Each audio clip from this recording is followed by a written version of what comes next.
Giunta alla 17ª edizione, la sagra dell'Agnello Pasquale di Favara rinnova la tradizione del tipico prodotto dolciario pasquale.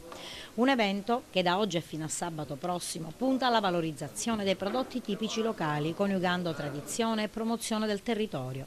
E stamane presentazione della manifestazione alla presenza del sindaco Rosario Manganella. E anche quest'anno, ormai continuando una tradizione appunto che è lunga 17 anni, riproponiamo alla città di Favara, ma non solo alla città di Favara, quantomeno all'intera Sicilia, la sagra dell'Agnello Pasquale. Una sagra che è iniziata tanti anni fa, che ogni anno che passa diventa sempre più importante, sempre più interessante, anche se purtroppo dobbiamo fare sempre i conti purtroppo con la situazione finanziaria nella quale si trovano gli enti locali.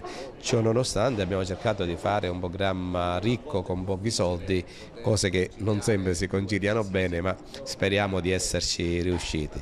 Infatti all'interno della sagra sono previste altre iniziative collaterali? Sì, sono previste una serie di incontri, iniziamo oggi pomeriggio con l'inaugurazione della sagra, con la presenza dell'assessore regionale al territorio e ambiente Mariella Lobello, poi ci sarà un'esposizione di auto d'epoca, poi ci saranno altri momenti tra cui vorrei semplicemente ricordare tra tutti un appuntamento a Casa San Filippo, dove parleremo ovviamente di Agnello Pasquale, di pistacchio. La sagra questa volta fa anche un passo in avanti trasferendosi per alcune ore della giornata nella città di Agrigento. La Proloco presente in questa organizzazione che caratterizza la città di Favara in questo momento di tradizioni e usi legati all'Agnello Pasquale. Sì, continuiamo, è più di un decennio, siamo alla 17ª sagra, quindi tranne qualche parentesi siamo stati sempre presenti. Continuiamo nella valorizzazione della città attraverso l'Agnello Pasquale, ma mettendo in rilievo quelle che sono tutte le caratteristiche. Continuiamo con le iniziative intraprese sulla filiera, andremo al Parco dei Templi, alla valle, abbiamo già piantumato delle piante, domani parleremo del pistacchio come risorsa primaria o come fonte di reddito.